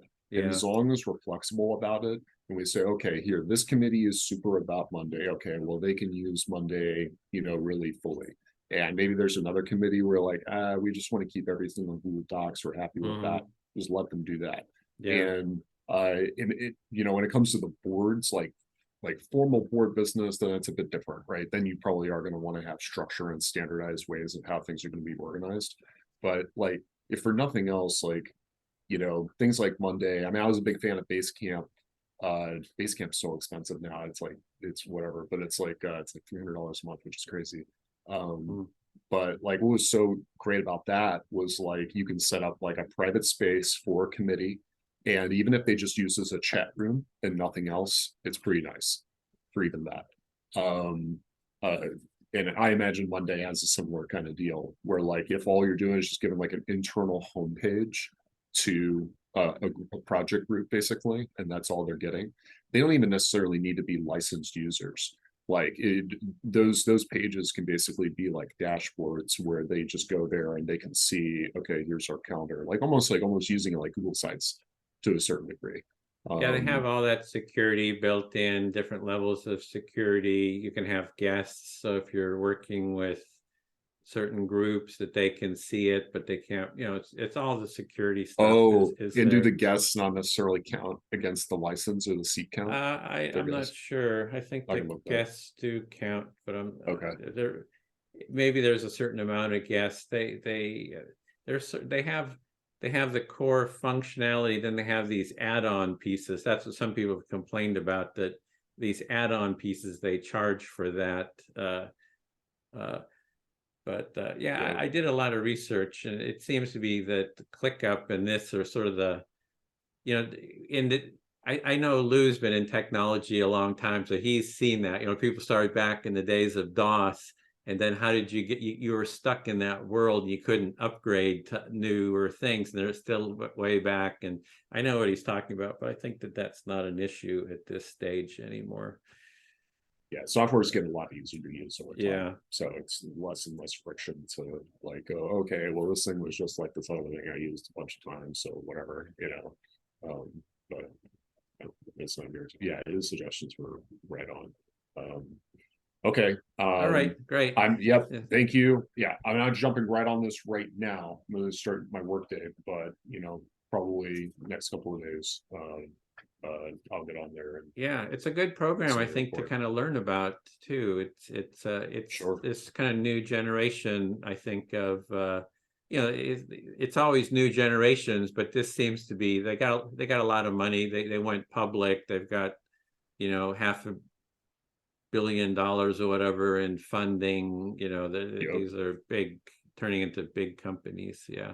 Yeah, it's all down to design decisions. Like every app is always different. Like there's no such thing as building like one app for everybody. Like that's like a bad design like attitude. It's more like how are we designing this in such a way to support like the plurality of people in the world who find this really useful for how they're trying to use it, basically. Yeah, I found that Monday.com was the easiest starting. It was easy to get started. They made it really simple to get started. Other programs like ClickUp go into they give you more layers, more depth, but it's much more complicated. So I was kind of going with ease of use, but they both are kind of in the same category. But anyway, we could talk for hours about this.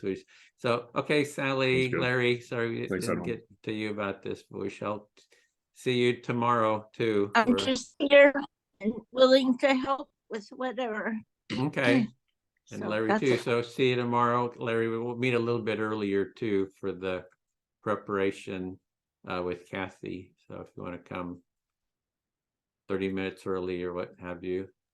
Thanks. Half hour early. Got it. Thank you. Okay, great. All right. See you. Bye.